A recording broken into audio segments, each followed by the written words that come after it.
초하 안녕하세요. 코인 뉴스 읽어주는 비트초하입니다. 구독, 좋아요, 알림 설정 초하 12월 16일 방송 시작하겠습니다. 자, 이번 연도 산타랠리 오는지 많은 분들께서 궁금하실 것 같습니다. 그래서 이번엔 산타랠리가 있을지, 그리고 다음 연도 상반기 대충 훑어볼 거고요. 그리고 나스닥과 비트코인 위치를 먼저 분석해 볼 겁니다.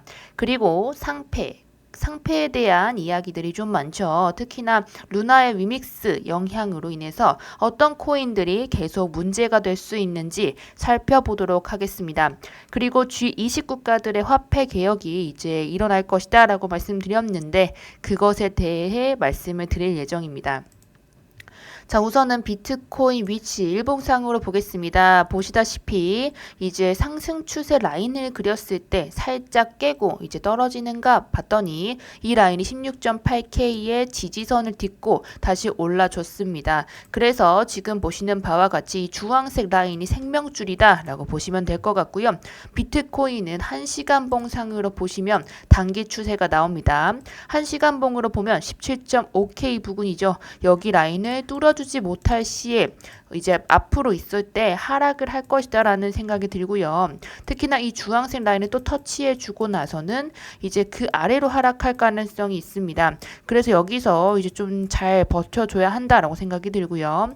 특히나 여기 라인을 터치해 줬을 때 다시 뭐 반등이 올 것이다 라는 생각을 아직은 들고 있습니다. 그래서 이제 좀 손절을 하시거나 들어간 지 얼마 안 된 포지션을 이제 잡으실 때는 여기가 기준이 될 수 있다라고 말씀을 드리고 싶고요. 17.3K 제가 저번부터 계속 17.2K를 말씀드렸습니다. 그리고 제가 이틀 정도 조정을 온다고 이야기를 했었어요. 기억하실지 모르겠는데 그 이유에 대해서 또 설명드리겠습니다. 우선은 이제 비트코인이 하락한 시점이죠. 여기서 이제 강하게 음봉이 나왔던 이유 바로 이제 파월 의장의 연설 때문이었죠. 그런데 파월 의장의 연설이 4시에 있었습니다. 새벽 4시인데 이때 나스닥장이 닫힐 때 이야기를 했기 때문에 한국장에선 9시에 이제 이게 이미 반영이 됐고 그 다음에 보셔야 할 것은 나스닥장이 그 다음 밤 10시쯤에 제대로 열리죠. 그 열리고 나서 나스닥장이 그때서야 반응이 왔기 때문에 하루 늦게 이제 왔다고 생각하시면 될 것 같습니다. 그래서 지금 같이 살펴보실 것은 나스닥의 위치인데 전체적으로 빨갛게 마감이 됐죠. 이 빨갛게 마감이 된 것 중에 하나만 들어가 볼게요. 이 중에 가장 큰 애플의 주가를 먼저 보겠습니다.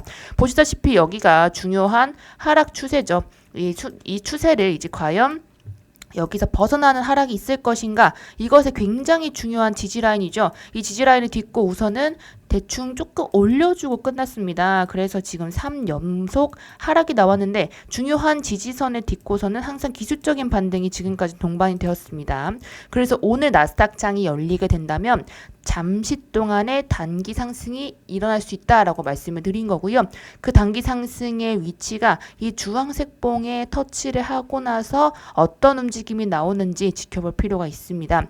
그래서 17.5K 이상을 상승을 해주는 봉이 나온다면 주말 역시도 계속 좋은 흐름 가져갈 수 있죠. 이제 금요일의 장은 항상 주말의 장과 연결이 된다라고 말씀드렸습니다. 왜냐하면 나스닥과 연결이 안 되기 때문에 참고하셔서 매매하시길 추천드리고요. 그리고 이제 같이 궁금하신 것들 하나씩 보겠습니다. 자, 그래서 이번 연도에 산타랠리가 오나요? 라고 많이들 물어보셔서 이것도 말씀드리도록 하겠습니다. 우선 이제 산타랠리가 오는지를 보려면 CPI를 이해해야 합니다. CPI를 이해하기 위해선 PPI죠. 소비자 물가지수를 보는 것이 필요한데요. PPI는 이제 발표가 난 게 12월 9일입니다. 12월 9일날 보시면 지금 예측치보다 이제 조금 더 높게 나와주는 모습을 보였습니다. 그래서 이게 왜 그러냐라고 봤을 때 그 안에를 더 자세히 봐야 하는데요. 이때 보시다시피 PPI 중에 가장 문제가 됐던 것이 코어 PPI죠. 코어 PPI가 예상치보다 상회를 하면서 이제 그런 모습들이 나왔다라는 건데요. 왜 그런 모습들이 나왔는지 다시 한번 말씀을 드립니다. 왜냐하면 고용 지표가 생각보다 좀 좋게 나왔습니다. 그래서 지금 보시다시피 이런 모습들이 나와서 시장이 잠깐 눌렸었는데 그 다음에 200K의 고용 증가가 생각이 됐었는데 썼는데 261K가 나왔습니다.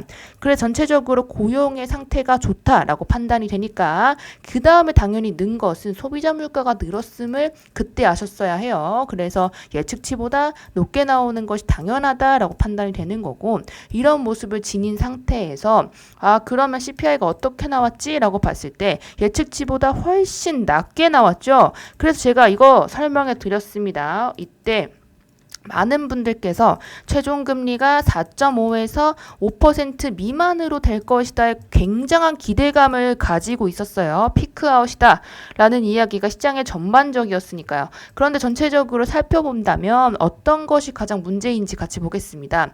현재 보시면 이제 의식주라고 할게요. 사람이 살기 위해서 가장 필수 요소죠. 의식주의 이제 CPI를 보겠습니다. 의식주의 CPI는 사실 거의 변동이 없어요. 떨어지지 않았습니다. 그러면 어떤 것이 가장 많이 떨어졌냐라고 봤을 때 이게 보시면은 중고차죠.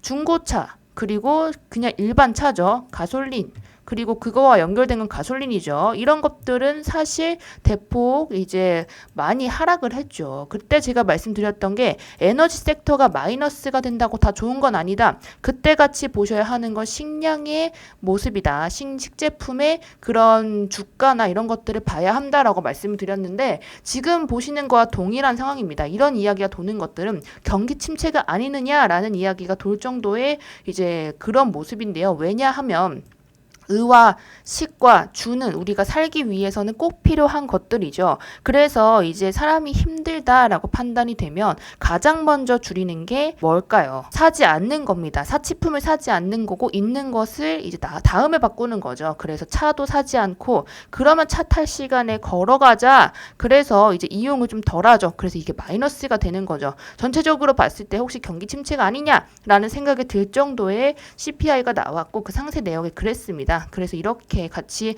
야기가 될 수 있는 게 무엇이냐라고 한다면 그러면 이때 사람들이 왜 이렇게 좋아했느냐라고 한다면 이 안에를 하나하나 다 뜯어보지 않아서 그랬다고 생각이 들고요. 제가 그래서 이렇게 사람들이 산타넬리가 올 수 있다라는 이야기를 했을 때도 CPI가 이제 좋게 나오긴 했지만 이제 이것이 꼭 이게 마무리가 된 건 아니에요. 왜냐하면 나스닥이 얼마나 올라가 주느냐를 봐야 하는데 나스닥에 폭등이 있었고 폭등을 했을 때 파월 의장이 무슨 생각을 했을까요? 이거 지금 좀 떨어뜨려 놔야겠다. 왜냐하면 1월에 주가가 좋지 못할 거잖아요. 방금 전에 우리 하락한 거 봤잖아요. 중고차, 차 이거 그것만 그런 건 아니겠죠. 핸드폰, 노트북 다 안 샀겠죠. 근데 빅테크 기업의 대부분을 차지하는 것들이 무엇인지 생각해 보셔야 합니다. 그러면 그런 것들이 다 하락할 수 있다라는 생각을 가지면 결국에 1월에는 어떻게 돼요? 전체적으로 하락할 수 있죠. 왜냐하면 이 1월에는 이런 기업들의 부실한 실적 발표가 있을 거니까. 그래서 그 전에 미리 좀 눌러줘야 시장의 충격이 좀 덜 하겠다라는 생각을 가졌을 거기 때문에 이제 파월 의장은 이것을 생각을 하고 그럼 이번에는 조금 강하게 이야기를 해야겠다라는 생각을 가지고 말을 한 거죠. 그래서 전체적으로 봤을 때 산타랠리가 오나요? 라고 물어보신다면 산타랠리가 25일 전후로 이제 오는 걸 말하잖아요. 근데 후에는 없을 것이다 생각을 하고 전에는 있을 것이다 라는 생각을 합니다. 그래서 지금 입장에서는 이제 매도를 해야 하는 타이밍이 점점 다가오고 있다라는 것이고요. 전체적으로 이제 좀 생각을 하시면서 매수 하시는 거 추천드립니다. 그리고 지금 이제 내년 1월까지는 그럴 수 있죠. 그런데 그 후엔 어떻게 생각하시나요? 라고 물어보신다면 우선은 상패에 대한 이야기를 좀 하고 싶은데 상패는요 조심해야 됩니다. 왜냐하면 지금 위믹스 사태 그리고 테라로나 사태, FTX 사태 이렇게 이번 연도에 굵직한 사건은 3가지 정도 되는데 한국 시장이 거기에 연결된 것이 거의 2개가 그렇죠. 루나도 그렇고 이제 그 다음에 있어도 위믹스 사건 역시도 한국장이죠. 그런데 이 2가지가 어떤 것이 좀 문제가 되느냐 했을 때 알고리즘형 스테이블 코인 그리고 두 번째는 무엇일까요? 두 번째는 유통량에 대한 이야기가 돌겠죠. 그래서 조금이라도 이상하다라는 생각이 든다면 이 2가지에 해당하는 것들은 계속 지속적으로 이제 어떻게 보면 폭탄 돌리기를 할 수 있죠. 왜냐하면 지금 사람들의 시선이 코인 쪽에 특히나 거래소 쪽에 좋지 못하죠. 그래서 이것들을 계속 지속적으로 터트려주면서 사실 코인 시장에 말이 많았고 문제가 많으니 우리가 이런 것들을 지금 줄여가면서 좀 더 안전하게 만들 거야 라는 이야기로 이미지 메이킹을 해야 합니다. 그래서 그런 과정이 있다라고 생각이 들고 이런 것들은 지속적으로 계속 나올 거기 때문에 해당하는 코인들 뭐 뉴스 기사 꼭 보시고 해당하는 코인을 가지고 있다면 리스크 관리를 충분히 하셔야 된다라고 생각이 들고요. 특히나 이제 우리나라만의 문제가 아닙니다. 특히나 외국 같은 경우에도 상패 뉴스가 계속 나오고 있고 어제도 어거에 USDT에 이제 해당하는 뭐 상장을 거래표를 중지한다라는 이야기를 하고 있습니다. 그래서 모두 참고하시고 이제 해당하는 코인들의 개수 점점 줄이는 그런 모습들 보여주시길 바랍니다.